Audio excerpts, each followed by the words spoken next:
Law firm pulls stolen KelpDAO ETH into a North Korea debt fight. Coin Bureau reported on May 4, 2026, that U.S. law firm Gerstein Harrow has filed in connection with the stolen KelpDAO ETH, asking that the assets be treated as part of an unresolved North Korea debt case.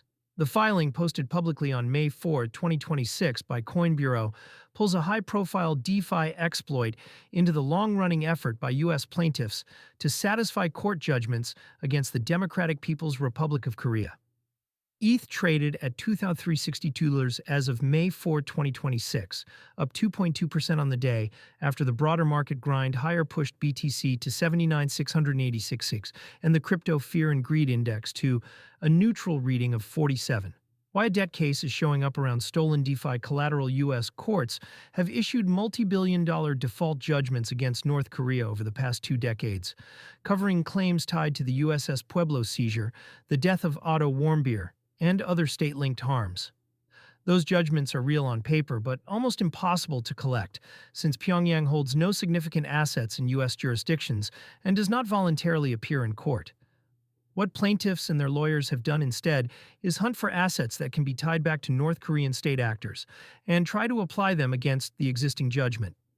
Crypto stolen by DPRK-linked operators has become one of the more attractive pools to target, because on-chain forensics can produce specific wallet trails, and seized funds can in theory be ordered turned over by a court of competent jurisdiction. The Gerstein Harrow filing, as flagged by Coin Bureau, sits in that lineage.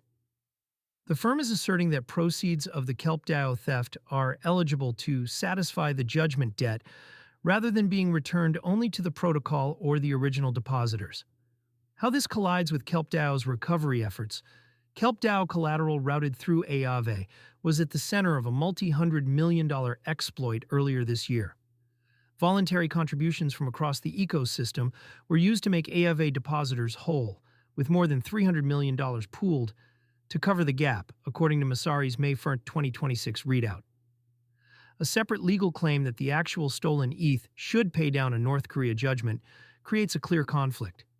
If Gerstein Harrow succeeds, recovered tokens that some users still expect to be reimbursed against would be diverted into a debt case unrelated to DeFi. If the firm fails, the filing still anchors a precedent attempt, signaling to other judgment creditors that DeFi exploit proceeds are now a target.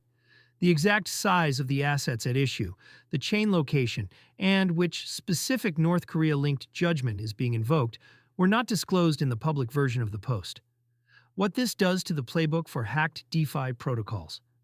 For DeFi teams, the filing is a reminder that recovered or seized assets are not automatically theirs to return to depositors. Once a chain of custody is established back to a sanctioned actor, those assets can attract claims from outside the protocol's normal stakeholders, including plaintiffs holding default judgments against state sponsors of terrorism, who can argue the funds belong to the foreign sovereign and are subject to attachment. Federal forfeiture proceedings, which can run on a parallel track and lock funds for years. Foreign jurisdictions where the assets briefly transited, which can also try to assert control. In practice, this means a successful clawback by a protocol is not the end of the story. The same dollars can be claimed by the U.S. government, by private litigants enforcing judgments, and by depositors hoping for a make whole, with the courts ultimately deciding the priority. Where things stand on May 4, 2026, the Gerstein Harrow filing is the latest data point in a broader pattern of U.S. legal infrastructure using crypto as a recovery channel.